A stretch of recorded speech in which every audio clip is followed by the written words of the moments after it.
প্রিয় দর্শক, আসসালামু আলাইকুম। দর্শক, আপনাদের প্রীতীয় শুভেচ্ছা জানিয়ে শুরু করছি আমাদের আজকের প্রতিবেদন। তো দর্শক, দেখতেই পাচ্ছেন আমাদের সামনে এক আপু দাঁড়িয়ে আছে। আমরা তার জীবনের গল্পটা শুনবো, জানবো আপু কেন আমাদের ইউটিউবের মাঝে আসলেন, তিনি কি বলতে চান। আপু আসসালামু আলাইকুম। ওয়ালাইকুম সালাম। আপু কেমন আছেন? ভালো আছি ভাইয়া। আপু আপনার নাম কি?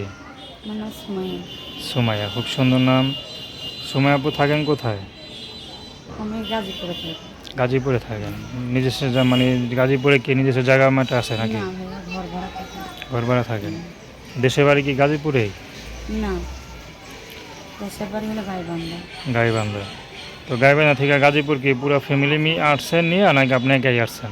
না, আমার একটা ছোটো ভাই আছে আর আমার 9 বছর বয়স একটা মেয়ে আছে। আচ্ছা আচ্ছা। বিয়ে হয়েছিল ভাই, আমার স্বামী ছিল, সে ফেলাই রেখে মেয়ের বয়স যখন 5 বছর থেকে সেখন সে ফেলাই রেখে একটা মেয়ের বিয়ে করতে মানে ডিভোর্স দিয়ে দিচ্ছে। আচ্ছা। তারপর থেকে আমি চলে আসি ঢাকার মধ্যে এসে ছোটো ভাই আর মেয়ের নিয়ে আমি মানুষের বাসায় কাজ করি, তাই সেলাই মেশিনে কাজ করি। এই বিয়েটা কি গ্রাম হয়েছিল নাকি গাজীপুর হয়েছে? না, দেশের বাড়িতেই হয়েছিল, আচ্ছা ভালোবাসা আচ্ছা, করছিল। ভালোবাসা করে করছিলেন। হ্যাঁ। তো তাকে ভোলার জন্য কি গাজীপুর এসে পড়ছেন গ্রাম ছেড়ে হ্যাঁ, কী নাকি? করবো, সে যদি আমার ভুলে থাকতে পারে আমি কেন পারবো না। সে কি বিয়ে করছে? হ্যাঁ, সে বিয়ে করছে। মানে নতুন করে সংসার শুরু করে দিছে? হ্যাঁ, কতদিন হয়েছে? মেয়ের বয়স যখন 5 বছর থাকে সেখানেও আমাকে ডিভোর্স দিয়ে চলে তো এখন গেছে। মেয়ের বয়স কত? এখন 9 বছর পর। 9 বছর। তো আপনি 3-4 বছর কেন একা একা রয়েছেন? কী করবো ভাইয়া, এখন বাচ্চারা তো মানুষ করতে হবে, লেখাপড়া শিখাইতে হবে, মাদ্রাসা দিয়ে লাগবে। এর জন্য আমি বাচ্চার মুখের দিক থেকে এতদিন কোথাও মনে করো বিয়ে শাদি বসেনি। এখন মেয়েটা বড় হয়েছে, এখন তো আমার একটা ভবিষ্যৎ আছে, আমার তো একটা চিন্তা ভাবনা আছে। এখন যদি কোনো ভালো মনের মানুষ পাই, কেউ যদি আমার কটা দায়িত্ব বছর? নেয়, আচ্ছা ভালো মনের মানুষ পাই, কেউ যদি আমার দায়িত্ব নেয়, আমার বাচ্চারা লেখাপড়ার দায়িত্ব নেই, ইনশাআল্লাহ আমি তাকেই মনের মানুষ বানাবো। আচ্ছা, সে বুড়া হোক আর জ্ঞান হোক। সমস্যা নেই। তো এখন কীভাবে চলতেছেন বাচ্চা নিয়ে?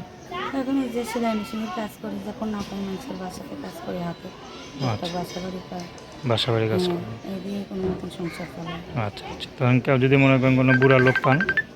আমি তো বলছি ভাই যে বয়স্ক হোক আর বয়স কম হোক, যে আমার 2 বেলা 2 মুঠো ডাল ভাত খাওয়াইতে পারবে, আমার বাচ্চার দায়িত্ব নিতে পারবে, লেখাপড়া ইনশাল্লাহ তাকেই আমি বিয়ে করবো। তার নাম কি বললেন? সুমাইয়া।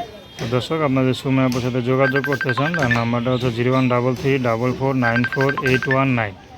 তো দর্শক, প্রেম ভালোবাসা সাহায্য সহযোগিতা বিয়ে শাদী করে একান্ত আপনাদের ব্যক্তিগত ব্যাপার। তো আসুন আমরা 5 ওয়াক্ত নামাজ পড়ি, সর্বদা দেশের সেবা করি। আসসালামু আলাইকুম।